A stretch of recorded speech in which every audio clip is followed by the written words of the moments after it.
काकी कहाँ छियै? छी बौआ, कहू कहू की कहै छी? काकी, पंडितन काकी, कहलहुँ की पूर्णिमा कोन दिन छै? 17 अक्टूबर की 16 अक्टूबर के छै? हाँ, माँ पूछलक हन। आसिन माँ के पूर्णिमा गई, आसिन माँ के पूर्णिमा इएह 16 अक्टूबर जे छै ने राति से शुरू भऽ रहल छै। 8:40 पर शुरू हैत। हाँ, दिन पड़ैया बुध आ तारीख तऽ जानिते छियै 16 पड़ैया। आ समापन जे छै अगला दिन जे छै समापन छै 17 तारीख आ दिन पड़ैया बृहस्पति। आ साँझ के जे छै 4:55 पर समापन छै। तऽ जे व्रत करथिन, जे उपवास करथिन ओ 16 अक्टूबर के करथिन।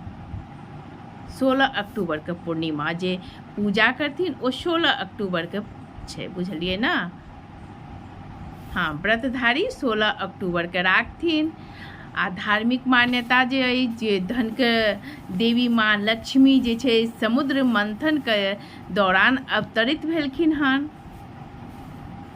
ताही वजह से जे छै हिनका विधि विधान से पूजा करबाक चाही। जगत का पालनहार विष्णु भगवान का हुनको ओहि दिन पूजा करबाक चाही। तऽ पूजा केना करब से सुनू।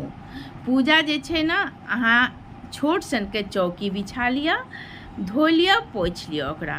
तऽ ओकर बाद जे छै पिठार तऽ लागै छै अपना सबमे, तऽ पिठार जे छै पिठारो लगायब, कनि सिन्दूरो पिठार पर लगा देबै। ओना पिठार नहीं लागैके चाही, बुझलियै? खाली पिठार लगा कऽ नहीं छोड़बै, ओहि पर कनि सिन्दूर लगा देबै। आ ताहि पर जे छै ना लाल सन के कपड़ा बिछा देबै, तखन न राखबै भगवान के। तऽ लाल सन के कपड़ा बिछा देबै, बुझलियै, चौकी पर। ओकर बाद जे छै लक्ष्मी नारायण के फोटो अहाँ चौकी पर राखू। आ हुनका की चढ़ेबनि जानै छियै? की भोग हुनका लगेबनि? ओहि दिन ई चीज जरूर लगायब, तब न माँ लक्ष्मी खुश हेती, प्रसन्न हेती, तब न धन के वर्षा करती। तऽ की लगेबै भोग, इहो जानि लिअ। भोग में अहाँ जे छै माँ लक्ष्मी का सिंघाड़ा, मखाना, पान, सुपारी, लौंग, इलायची भोग लगेबनि। आ कमल का फूल जे छै सेहो चढ़ायब। आ जँ गुलाब हुए ना तऽ गुलाबो माँ लक्ष्मी के बहुत पसंद छै, तऽ गुलाबो चढ़ायब फूल, बुझलियै? कनि हुनका इत्र लगा देबै गुलाब वाला। आर जो छै ना 5 गो कौड़ी जे छै माँ लक्ष्मी के कौड़ी बहुत पसंद छै, बुझलियै? तऽ 5 कौड़ी जे छै ओहि दिन अहाँ पूर्णिमा के दिन चढ़ा देबै माँ लक्ष्मी के। आ रोग से मुक्ति पावऽ के लेल ना एक उपाय करब, बुझलियै? कर्ज से मुक्ति पावऽ के लेल सेहो छै। तो उ कोन उपाय छै? देखियौ, माँ लक्ष्मी के खीर बहुत पसंद छै, तऽ माँ लक्ष्मी के अहाँ जे छै भोग में खीर लगायब सेहो। आ खीर जे छै ओही से कनि निकालि लेब, भोग लगायल नहीं निकालब, पहिनहिए कनि निकालि लेब। अगर ओहि दिन जे छै पूर्णिमा के दिन ना, आसिन माँ के पूर्णिमा के दिन ओ खीर जे छै कनि छत पर राखब। अमृत ओहि दिन खसै छै, बुझलियै? हाँ, आ उ जे छै खीर, ई नहीं कि रौद उगि गेल तखन उठेबै, तखन नहीं उठायब, बुझलियै?